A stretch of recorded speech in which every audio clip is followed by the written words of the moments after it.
नमस्कार दोस्तों, स्वागत है आपको हमारे YouTube चैनल टेकी रॉकी में। और आज की खबर जुड़ी हुई है सिविल एविएशन फील्ड से।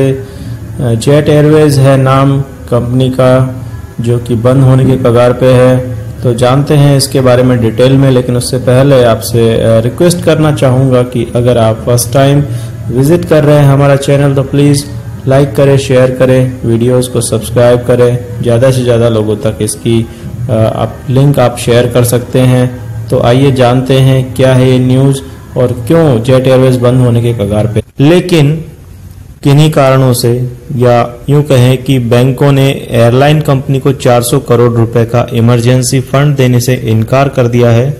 इसकी वजह से ये आज बंद होने वाली है। तो आइए जानते हैं इस न्यूज़ के बारे में डिटेल में। जेट एयरवेज की उड़ानें आज से पूरी तरह बंद हो जाएगी। बैंकों ने एयरलाइंस कंपनी को 400 करोड़ रुपए का इमरजेंसी फंड देने से मना कर दिया है। अब जेट के बचे खुचे 6 विमानों के ऑपरेशन पर भी रोक लग गई है। एयरलाइन कंपनी को बंद होने से रोकना अब मुश्किल है। जिंदा रहने के लिए नहीं मिला इमरजेंसी फंड। 25 मार्च से जेट एयरवेज को बचाए रखने के लिए 1500 करोड़ रुपए के फंड का इंतजाम किया जा रहा था, लेकिन उसे ये पैसा नहीं मिल सका। कर्जदाता अब एयरलाइन कंपनी को और पैसा नहीं देना चाह रहे हैं। इस वजह से कंपनी को प्लेन लीज देने वाली कंपनियों ने इनके सारे प्लेन ले लिए हैं। यानी कि कंपनी के पास जितने भी प्लेन थे उनमें से ज़्यादातर प्लेन लीज पर लिए हुए थे। उनके बदले में उनको रेंट पे किया जाता था जिन कंपनियों के प्लेन थे।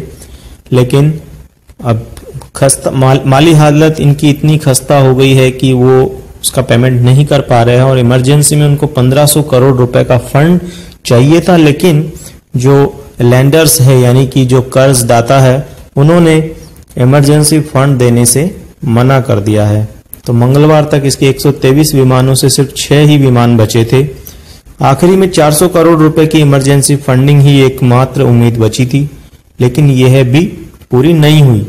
जेट को अपना अस्तित्व बचाए रखने के लिए 400 करोड़ रुपए की फंड की जरूरत थी। उम्मीद थी कि जेट को कर्ज देने वाले बैंकों के कंसोर्टियम एसबीआई से यह पैसा मिल जाएगा, लेकिन आखिरी वक्त में बैंक ने इमरजेंसी फंड देने से इनकार कर दिया। अब किसी भी वक्त जेट एयरलाइंस को बंद करने की औपचारिकता का ऐलान किया जा सकता है। जेट एयरवेज के बोर्ड ने सीईओ विनय दुबे को एसबीआई की अगुवाई वाले कंसोर्टियम से 400 करोड़ रुपए की फंडिंग की मांग करने को कहा था, लेकिन लगता है कि उनकी मांग पूरी नहीं हुई है। जेट के 16,000 से ज्यादा कर्मचारियों को वेतन नहीं मिला है। अब देखिए, ये भी बड़ी बात है कि 16,000 से भी ज्यादा कर्मचारी है, जनवरी से उनको पेमेंट नहीं मिला है। दरअसल जेट एयरवेज की बिल्डिंग के लिए नरेश गोयल के कंसोर्टियम ने भी अप्लाई किया था, लेकिन नई फंडिंग के लिए आगे आने वाली कंपनियों ने नाराजगी में अपने हाथ खींचने की धमकी दे दी। संकटग्रस्त जेट एयरवेज के कर्मचारियों की निराशा चरम पर पहुंच चुकी है। कर्मचारियों की सभी उम्मीदें धूमिल हो चुकी है और वे कठिन परिस्थितियों के लिए तैयार हो चुके हैं। कंपनी के एक इंजीनियर ने अपना दैनिक खर्च चलाने के लिए LIC पॉलिसी गिरवी रखकर कर्ज लिया है। उन्होंने बताया, हम अपने बकाये को पाने के लिए श्रम आयुक्त का दरवाजा खटखटाने जा रहे हैं। एयरलाइन के सूत्रों ने बताया कि जेट एयरवेज के सैकड़ों पायलट अगले कुछ दिनों में कंपनी छोड़कर जाने वाले हैं, क्योंकि उन्हें कंपनी के आगे चलने का कोई भरोसा नहीं है। इंजीनियर ने कहा, जेट एयरवेज का शेयर अचानक काफी गिर चुका है। यह संकेत है कि एयरलाइन के लिए कुछ बचा नहीं है और वह अपना ऑपरेशन बंद करने जा रही है। दोस्तों, इसी मोदी सरकार के कार्यकाल में आए दिन आपने सुना होगा कि हर दिन कोई ना कोई कंपनी डूब रही है और बंद होने की स्थिति में हजारों उनके जो कर्मचारी है वो बेरोजगार हो रहे हैं। तो जो न्यूज़ आ रही है कि मोदी सरकार के कार्यकाल में नौकरियां तो मिली नहीं, लेकिन हजारों युवक, और यूं कहें कि हर एक कंपनी से हजारों युवक, और कुल मिलाकर के पूरे 5 साल में लाखों युवक बेरोजगार हो चुके हैं। चाहे वो नोटबंदी के शिकार हुए हो या जीएसटी के शिकार हुए हो, जिसकी वजह से कई कंपनियां बंद हुई और उसकी वजह से कई लोग बेरोजगार हुए। तो ऐसे कई इनके कारनामे हैं जो इस सरकार ने किए हैं अपने कार्यकाल में।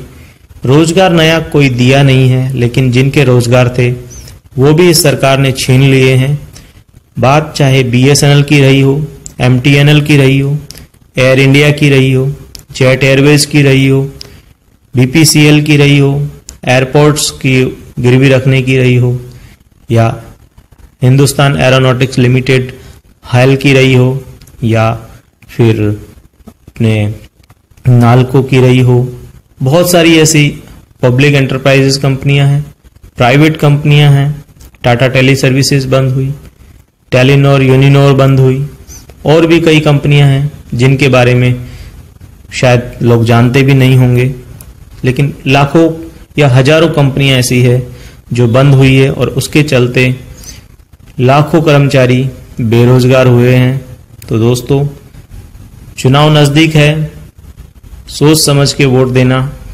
पकोड़े नहीं तलने हैं आपको तो, और अगर पकोड़े तलने हैं, चाय बेचनी है, गंदी नाली की गैस से चाय बनानी है, तो वो भी आपका ही फैसला होगा।